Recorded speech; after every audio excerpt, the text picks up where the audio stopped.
Naabutan nga kami ng napakalakas na ulan dito sa abandoned building na pinapagawa nating bahay. Hapon na at balak na sana namin na umuwi sa pinagsistihan namin. Kaso nga lang hindi kami makalabas sa sobrang lakas ng ulan. Kahit nga may bubong na yung third floor natin, pumapasok pa rin yung ulan sa sobrang lakas dahil wala pang ang pinto. At yung ulan ngayon may dala-dala pa talaga malakas na hangin. Bumabagyo na dito sa bahay namin mga bangga. Ang lakas ng ulan. May halong lakas ng hangin. Pagbunga, hindi pa kami tapos. Yapay na ni. Wala! Yung kahoy! Yung nga, parang matutuban na nga mo eh. Lakas ng hangin. Binabagyo na tayo.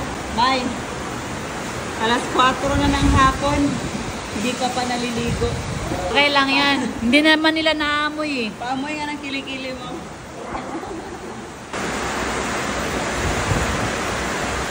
Ala, naligo na si Norme sa ulan.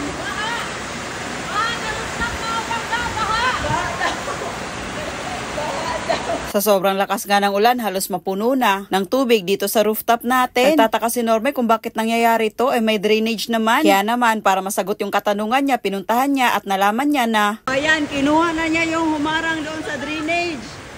Para hindi na daw bumaha dito sa rooftop. Ala, paano na to?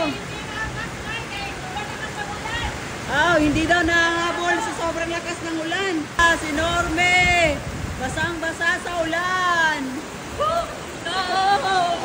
sobrang lakas nga ng ulan to the point na ganito nakataas yung tubig. Pero wag kayong mag-alala kasi mas tataas pa naman ang level dito sa third floor natin. Kasi maglalagay pa tayo ng tiles. At least ngayon alam natin na ganito pala ang possible na mangyayari pag barado yung drainage natin dito sa rooftop.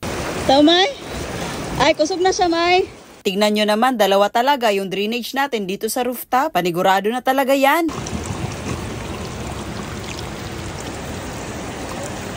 Kota yun ya.